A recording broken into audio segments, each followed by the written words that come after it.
दोस्तों, जिस तरीके से अमेरिका ने बड़े बड़े देशों का सपोर्ट लेकर के ईरान पर दर्जनों प्रतिबंध लगाए हैं, अब ठीक उसी तरीके से भारत पर भी नए नए प्रतिबंध लगाए जा रहे हैं। आपको बता दें, कल खबर सामने निकल गई है कि अमेरिका ने एक भारतीय कंपनी पर प्रतिबंध लगा दिया है, जो कि ईरान के साथ व्यापार करते हुए पकड़ी गई है। लेकिन इस साल में भी अमेरिका का दौर है, दोगलापन सामने आता है। इसके अलावा भारत ने बैठे बैठे चीन को एक और बड़ा झटका दे दिया है, वो भी एक ऐसे समय में जब चीन की अर्थव्यवस्था लगातार नीचे जा रही है। अब भारत में चाइना से आने वाला घटिया स्टील इंपोर्ट नहीं कराया जाएगा। इसके अलावा महासागर में चीन की लगातार हो रही घुसपैठ को रोकने के लिए अब भारत ने एक नई तैयारी कर ली है, जहां पर अब नेवी के लिए नया कंट्रोल बेस तैयार किया जा रहा है। वहीं आंध्र प्रदेश में भारत एक नई मिसाइल स्टेटिंग रेंज की स्थापना करने जा रहा है, जहां पर कई प्रकार के मिसाइलों के परीक्षण आसानी से किए जा सकते हैं। जांच के इस वीडियो में हम आपको 5 इंपॉर्टेंट राष्ट्रीय और अंतर्राष्ट्रीय खबरें बताने वाले हैं, जो कि जानना आपके लिए बेहद जरूरी है। तो आज के इस वीडियो को पूरा जरूर देखिएगा। सबसे पहले भारत, अमेरिका और ईरान की बात की जाए, तो ईरान द्वारा इजरायल पर किए गए हमलों के बाद अब अमेरिका एक्शन मोड में आ चुका है। अमेरिका उन कंपनीज को लेस्ट आउट कर रहा है जो कि ईरान के साथ आज किसी भी तरीके का बिजनेस करती है। खासकर उन देशों की कंपनियों को लेस्ट आउट किया जा रहा है जो कि आज अमेरिका के साथ अच्छे रिलेशंस रखती हैं, और उसमें एक नाम भारत का भी शामिल है। फिलहाल के लिए अमेरिका ने एक दर्जन से भी ज्यादा कंपनियों के प्रतिबंध लगाया है, जिसमें एक भारतीय कंपनी भी शामिल है। रिपोर्ट्स के मुताबिक भारतीय कंपनी गब्बारो सेफ सर्विसेज अपने टैंकर हॉर्नेट के जरिए ईरानी तेल एशियाई देशों के अंदर पहुंचा रही थी। इसके अलावा अमेरिका का मानना है कि यह भारतीय कंपनी कई और अलग अलग तरीके से ईरान के लिए काम कर रही थी, और ये बात किसी और नहीं बल्कि अमेरिका के विदेश मंत्रालय की तरफ से सामने आई है। भारत के साथ साथ यूएई, मलेशिया, हांगकांग और कई और देशों की कंपनियां यहां पर शामिल की गई हैं।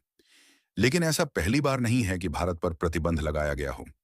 इससे पहले भी रूस और यूक्रेन के बीच में चल रहे वॉर को लेकर के उन भारतीय कंपनियों पर जापान के द्वारा प्रतिबंध लगाया जा चुका है, जो कि डायरेक्टली रूस की इलेक्ट्रॉनिक सेक्टर में मदद कर रही थी।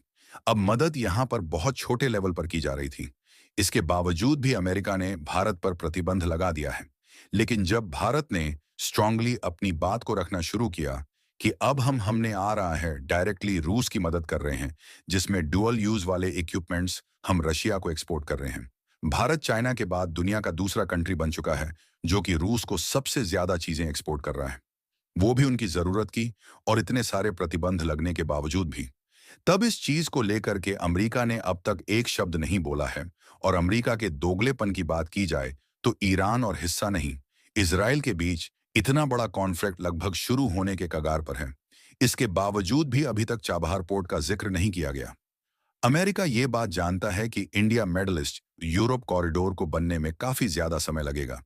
ऐसे में अगर भारत से सेंट्रल एशिया और यूरोप को कनेक्ट करना है, बड़े बिजनेसेस ऑपरेट करने हैं, तो डेफिनेटली चाबहार कोर्ट की जरूरत पड़ेगी।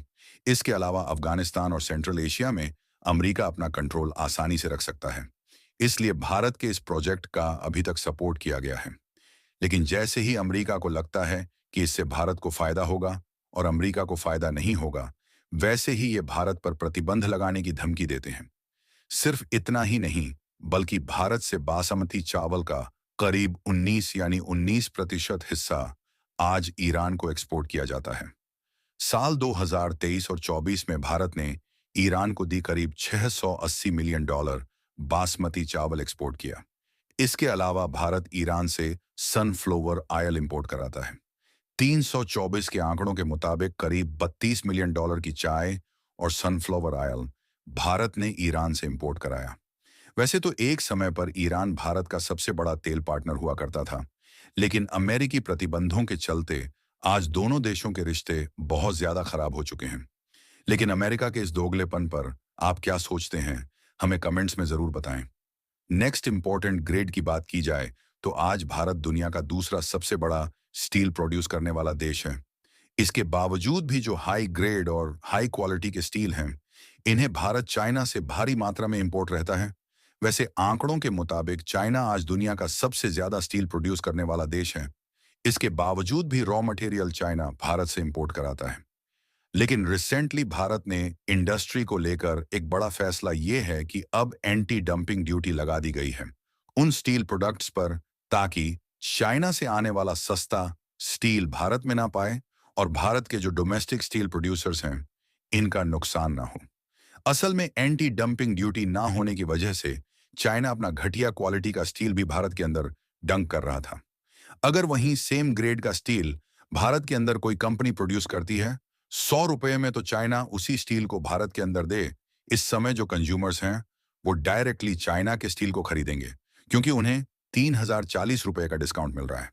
असम में जो भारत के डोमेस्टिक स्टील प्रोड्यूसर्स हैं ये अपने स्टील को देश भर में सप्लाई नहीं कर पा रहे हैं। लेकिन जब एंटी डंपिंग ड्यूटी लगा दी जाएगी चाइना से आने वाले स्टील पर, तो वही स्टील जो कि चाइना 7080 रुपये में एक्सपोर्ट कर रहा है वो बढ़ करके 1,12,130 के आसपास पहुंच जाएगा। ऐसे में इंडियन कंज्यूमर्स के पास ऑप्शंस होगा कि वो भारतीय कंपनी से स्टील खरीदे, ताकि उन्हें कम रेट पर सेम क्वालिटी का स्टील मिल पाए।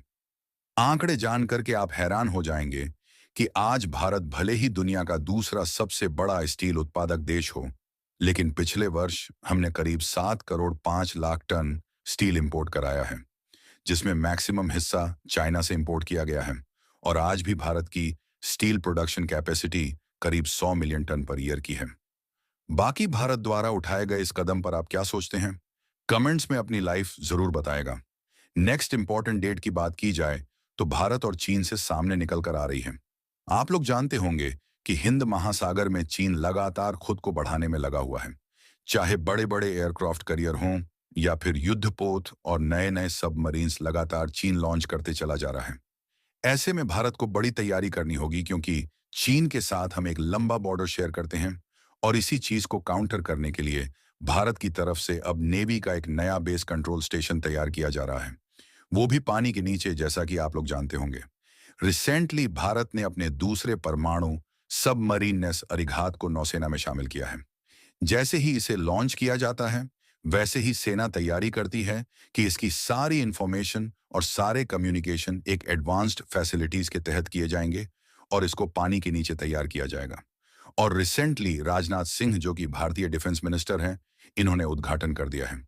तेलंगाना के सिकराबाद में very low frequency communication station को सेटअप किया गया है। फिलहाल के लिए 100% कंप्लीट नहीं हुआ है। 203 सालों में यह स्टेशन पूरी तरीके से मनाते हैं से बन करके तैयार हो जाएगा, जिसके बाद पानी के नीचे जो हमारी सबमरीन्स हैं वो 24 घंटे एक साथ कम्युनिकेट आसानी से कर पाएंगे और वहां से किसी भी तरीके का सिग्नल बाहर नहीं जा पाएगा। तो बीच में जो डिसरप्शन हमें देखने को मिलते हैं या फिर चाइना जैसे देश उस फ्रीक्वेंसी को ब्रेक करके इंफॉर्मेशन अपने तक कलेक्ट कर सकते हैं, वो भी अब आसानी से नहीं किया जा सकता। फिलहाल के लिए इस टेक्नोलॉजी में VLF रेडियो वेव्स का इस्तेमाल किया जाएगा, जो कि 3 से लेकर के 30 किलो हर्ट्ज के बीच में ऑपरेट होंगी। ये कम्युनिकेशन 24 घंटे 7 दिन और 365 दिन कम्युनिकेशन आसानी से बनाए रखेगा। बाकी नौसेना के इस बड़ी तैयारी के लिए कमेंट बॉक्स में जहन जरूर रखिएगा। नेक्स्ट इंपॉर्टेंट बेड की बात की जा तो DRDO की तरफ से भारत के अंदर नई मिसाइल टेस्टिंग लोकेशन को सेटअप किया जा रहा है। हर चौथे पांचवें दिन एक नई मिसाइल को टेस्ट किया जाता है। रिसेंटली CCC यानी कि सिक्योरिटी कैबिनेट कमेटी की तरफ से यह अप्रूवल दिया जा चुका है कि आंध्र प्रदेश में एक नई मिसाइल टेस्टिंग रेंज फैसिलिटीज को सेटअप किया जाएगा।